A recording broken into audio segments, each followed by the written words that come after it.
Assalamualaikum warahmatullahi wabarakatuh.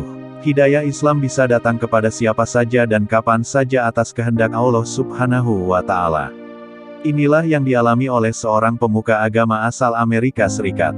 Dia mantap menjadi mualaf setelah bekerja di Arab Saudi sebagai penerjemah Al-Quran dan mendengar syahdunya suara azan. Pemuka agama tersebut bernama Samuel Earle Shropshire. Sebelumnya ia memiliki pandangan buruk tentang Islam. Tidak terbesit sedikit pun pemikiran untuk mempelajari ajaran Islam, apalagi menjadi seorang Muslim. Shropshire kemudian pergi ke Arab Saudi atas undangan koleganya, Safi Kaskas, yang saat itu sedang mengerjakan sebuah proyek. Kaskas dikenal sebagai penulis terjemahan Al-Quran dengan bahasa Amerika yang mudah dibaca oleh generasi muda. Namun Shropshire ketika itu tidak menerjemahkan Al-Quran, karena dia tidak bisa berbahasa Arab. Kaskas mengajak Shropshire untuk memeriksa tata bahasa Inggris agar mudah dipahami oleh para pembacanya. Pekerjaan itu tentu mengharuskannya membaca Al-Quran berulang-ulang. Saat itulah Shropshire terkejut karena menemukan nama Isa Al-Masih di dalamnya. Seperti yang bisa dibayangkan, karena tidak memiliki pengetahuan Islam, saya memiliki ratusan pertanyaan. Saya terkejut saat membaca, kemudian menemukan Yesus Isa Al-Masih banyak disebutkan dalam Al-Quran, kata Shropshire. Isa Al-Masih dikisahkan sebagai salah satu nabi besar dalam Al-Quran. Bahkan, kisah tentang kelahiran Maryam pun diceritakan. Banyak mukjizat Isa dijelaskan dalam Al-Quran.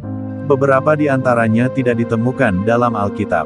Hal itu makin membuatnya penasaran, bagaimana mungkin Isa lebih banyak diceritakan dalam Al-Quran. Setiap malam Shropshire banyak melalui waktu sendirian di kamar tidur. Dia selalu berdiri di balkon kantor untuk melihat apa yang terjadi di luar. Jalan raya yang ramai dan sebuah masjid menjadi pemandangan rutinnya.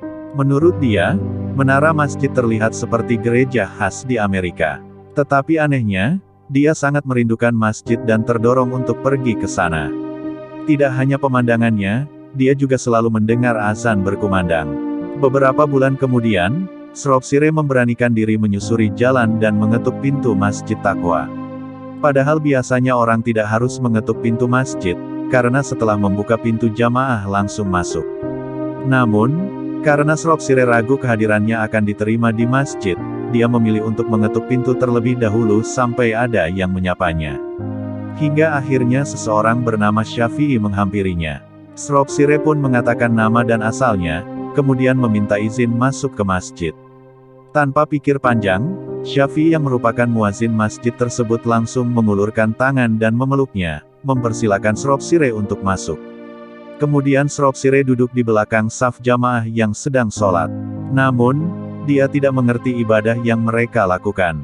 Dia hanya melihat pria berdiri, membungkuk, dan bersujud di lantai dan ada satu orang yang memimpin mereka. Saya hanya sedikit mengerti apa yang terjadi, tetapi saya merasa ada kehadiran Allah di masjid, ujarnya. Selama berada di masjid, Shropshire merasa nyaman karena orang-orang Muslim sangat ramah dengannya. Setelah 3 hari berada di masjid, Shropshire bertanya kepada Syafi'i tentang surat pertama Al-Quran, Al-Fatihah. Dia pun meminta Syafi'i mengajarkannya karena bacaan itu sangat penting ketika sholat 5 waktu.